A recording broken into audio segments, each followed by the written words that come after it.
Alright guys, welcome back to another video. It's your man Jay. So today we're going to be looking at my first impressions of the 14 Pro Max.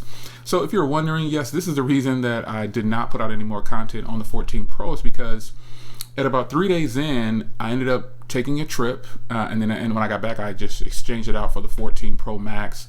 And here we are with the 14 Pro Max. Now the reason I got rid of the 14 Pro is simply battery. I am so used to the battery life on the 13 Pro Max, I just couldn't settle. I'm paying a premium price for a device and I want the best battery I could possibly get. And I was actually, frankly, basically just spoiled by the 13 Pro Max's battery. The 13 Pro Max battery is ridiculous. It is really good, and even on iOS 16, it's still really good. So for those that have a 13 Pro Max, upgrade to 16, you shouldn't have any problems. Some people are reporting some problems, but I don't have any problems with mine. So sold the blue 13 Pro Max, kept the green 13 Pro Max, because it's the green one. So sold the blue 13 Pro Max, put the proceeds towards the 14 Pro Max, and here we are. So let's talk about the 14 Pro Max. Let's just talk about the phone itself, because I only gave you a brief unboxing. I didn't do much after that because I went to an event and I really didn't have time. So let's start with the Dynamic Island. The Dynamic Island is super cool, folks. It's really good. And I like it a lot, and the functionality of it, when you it's not just unlock and they demo like music, unlock, screen, timer, but it's so much more than that. Notifications are in there, GPS is in there. I think GPS has got to be one of the coolest ones ever when you're using Dynamic Island. It's pretty dope. So if you do have a new iPhone 14 Pro or Pro Max, use GPS and swipe it away, and it's really cool. You can get on to something else. But the Dynamic Island is definitely probably one of the main selling points. But one other thing that's really nice that I noticed, I was in direct sunlight yesterday for about 2 hours or almost 2 hours. And the screen brightness is ridiculous outside. It is totally legible. And you can read your screen in bright daylight on the iPhone 14 Pro and 14 Pro Max. Super bright. That 2000 brightness for nits, I believe it's true. I mean, because it's standard, you can get 16, but if you go out into the sunlight, it says it's going to boost it to 2000, and I believe it. First-hand experience, it is super bright outside, and the screen was never a moment where I didn't see my screen, and that's what really impressed me. That really impressed me, that I could always see my screen, and I was shocked. Now, it's not the first phone to have a great screen outside, but this one is way brighter than any other screen that I've used. I have to say it because it's true. So if you're thinking about going from the, and there's plenty of people that went to the 14 Pro like I did, because I'm a person, I want a small compact device. I want something that's gonna be easy on my pocket.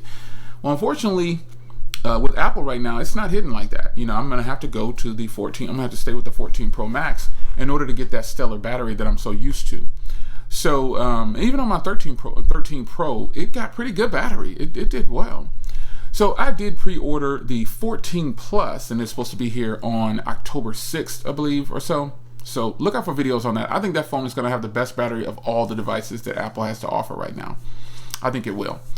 So I've been checking out some other products. I've got a lot of videos to do on cases for the 14 Pro Max. I put up a lot of content on my Burgundy Z Fold 4 already. Check that out. I'll be doing a follow-up video on that because these are my 2 daily drivers now. I have 3. The Pixel 6a is in my 3rd SIM. The iPhone is in my 1st SIM, and the Z Fold 4 is in my 2nd SIM. So all of these phones get used. So I'm typically carrying eSIM and eSIM, or eSIM and 2nd SIM in one phone, but I don't want to put my both of my SIM card eSIMs in my iPhone yet, because I might have I'm going to do 2 different carriers. So but the iPhone in the US is eSIM only, and it is dual eSIM. So the first time that I set up, and let's discuss this and then I'm moving on, I'm not going to discuss this again. I'll try not to, but the first time I did an eSIM registration, okay, first of all, I've been using eSIM for several years. Swapping out your eSIM, and I can only speak for T-Mobile, swapping out your eSIM is super easy. You just go into your account, if you're the primary account holder, and update your SIM. And if the IMEI you put in recognizes that that device has an eSIM, it's going to prompt you to use the eSIM first. It wants you to do that. So Transferring, here's how it went for me for my 14 Pro. The phones, I remember now, at that time I had my 13 Pro Max and then the 14 Pro. As soon as I sat them next to each other, popped up, boom, do you want to transfer service? Yes, it was done in like 15 seconds. Now, this time, my Z Fold 4 had my eSIM, and I got the 14 Pro Max when I did the exchange. You know, I put it next to the Z Fold 4, and you know what happened?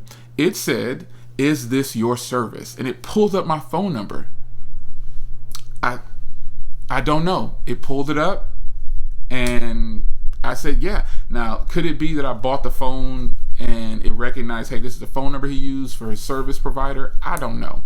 But it pulled up my T-Mobile phone number, my main SIM number, and it popped up on the iPhone. It said, do you want to activate this service on this iPhone? And I said, yes. Now, remind you now, this is a eSIM in the Z Fold 4. So it pops up.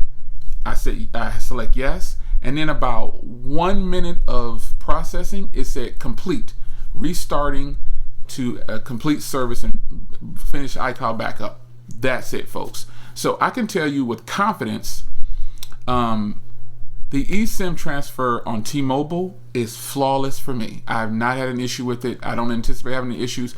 And mind you, I've been swapping eSIMs through my account for years. Anything that had an eSIM, I used it. I wanted to take advantage of the eSIM.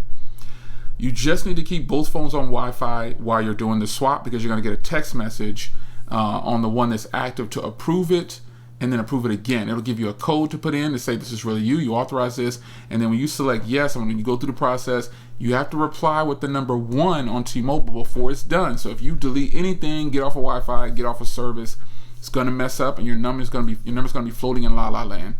So if you have T-Mobile, your eSIM should be able to transfer from a physical SIM. I've done eSIM to physical SIM, everything. It works with no problems. So the eSIM conversation, I'm not mad at Apple for doing eSIM. Is it a bit of a hassle? Of course it is, man. I would prefer to just have a SIM card that I can swap in and out. However, I've been doing eSIM for so long, it doesn't bother me. So eSIM conversation, it is what it is. Overall, I'm pretty happy, and I think I'll be really happy with the iPhone 14 Pro Max. These cameras are looking great, and the performance is good. I never really talk about performance with the iPhones too much because it performs well anyway. There's not much complaint I have for an iPhone when it comes to performance. So look for some camera comparisons between the iPhone 14 Pro Max and the Z Fold 4, the S22 Ultra. When I get around to doing these things, I will get them. But first, coming up, shout out to my man Mims, because he is now rocking with a company that I rock with, which is Binks.